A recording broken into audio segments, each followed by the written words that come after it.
અલ્પેશ દવે છું। Subhash બ્રિજથી metro station તરફ જવાના રોડ ઉપર અત્યારે આપણે ઊભા છીએ, જ્યાં આગળ બ્રિજનું કામ ચાલે છે। આ આપણે નિર્માણાધીન બ્રિજના પિલર્સ છે, એની પાછળ મેટ્રોનું રેલવે સ્ટેશન દેખાય છે। અત્યારે આપણી ફરિયાદ પછી એના પડઘા સ્વરૂપે આ ચેમ્બરનું કામ પૂર્ણ થયું છે અને ગટરનું ઢાંકણું પણ બદલાઈ ચૂક્યું છે।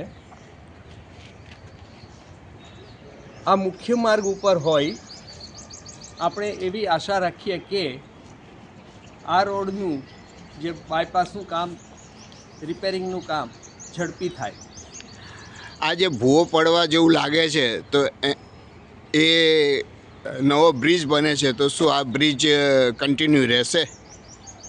ભૂવો પડવાની શક્યતા ઘણા વખતથી સેવાતી હતી અને આપણે સમયમાં સૌ પ્રથમ રજૂઆત કરી એના પડઘા સ્વરૂપે એનું સારું પ્રતિસાદ મળ્યો છે અને 2 દિવસથી કાર્યવાહી ચાલુ થઈ છે।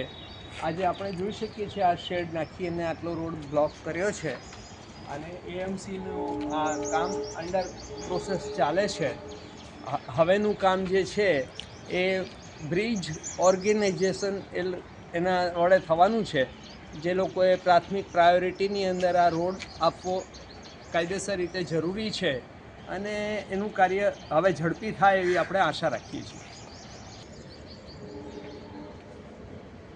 ગટર અને એવી પ્રાથમિક સુવિધાઓના જે પ્રશ્નો હોય છે એના અનુસંધાને કોર્પોરેશન વડે અસરકારક વધારે એફિશિયન્સીથી કામ થાય એના માટે ઘણા સ્ટેપ લેવાતા હોય છે।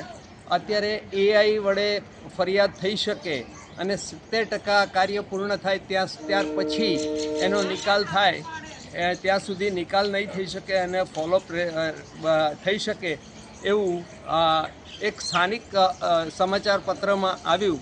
પરંતુ જ્યારે આનો અમલ થાય એની પહેલાં વેબસાઇટ ઉપર આની કોઈ અત્યારે અવેલેબિલિટી નથી અને એપ્રિલ મહિના સુધી ચાલુ થવાની શક્યતા દેખાય છે। જ્યારે કોઈ આવું સ્ટેપ લેવાય તો એમાંથી છટકવાના રસ્તા એના એવી રીતના શોધાઈ જાય છે કે કાર્યવાહીમાં કઈ રીતે એના અંદર એને ડિલે કરી શકાય, કોઈ પોતાની જવાબદારી લેતું નથી।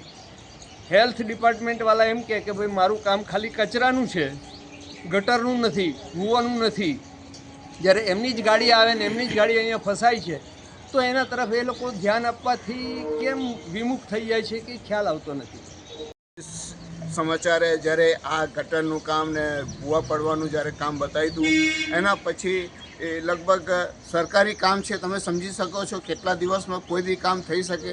તે છતાં ઝડપીમાં ઝડપી એ બીજા અઠવાડિયે આ લોકો કામ કરવા આવી ગયા છે અને આપ જોઈ શકો છો કે ગટરનું કામ થઈ ગયું છે, પણ હજુ જે ભૂવો પડવાની તૈયારી છે એ કામ હજુ એ લોકોએ હાથમાં લીધું નથી। અને આપ જુઓ છો કે જેમ કે ભૂવો ના પડે એવી જ આપણે ગણતરી રાખીએ, કારણ કે અગર ભૂવો પડે છે તો આ બ્રિજનું કામ અટકી જશે।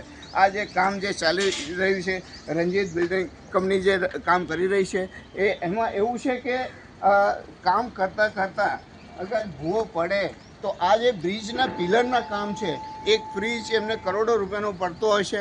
કદાચ એવું ના થાય કે આપણે જે ખોખરા હાટકેશ્વર બ્રિજ તોડી પાડવામાં આવ્યો બનાવ્યા પછી, એવું ના થાય, કારણ કે આ મુખ્ય બ્રિજ થશે।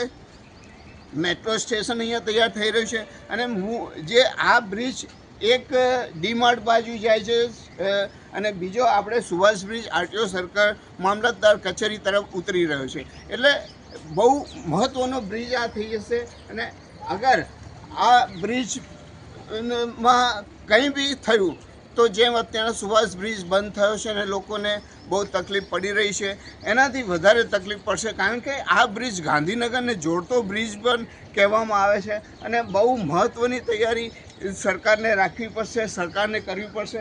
કારણ કે આ બ્રિજ અગર અહીંયા આગળ ભૂવો પડ્યો અને કંઈ બી થયું તો આના માટે આ લોકો જવાબદાર પોતે રહેશે। કારણ કે કોઈ બી બ્રિજનું કામ થતું હોય ત્યારે માટીની તપાસણી થતી હોય છે, અહીંયા શું માટીની તપાસણી થઈ કે નથી થઈ એ ખબર નથી। કેમેરામેન અંકિત પ્રજાપતિ સાથે અમદાવાદથી અલ્પેશ શાહ।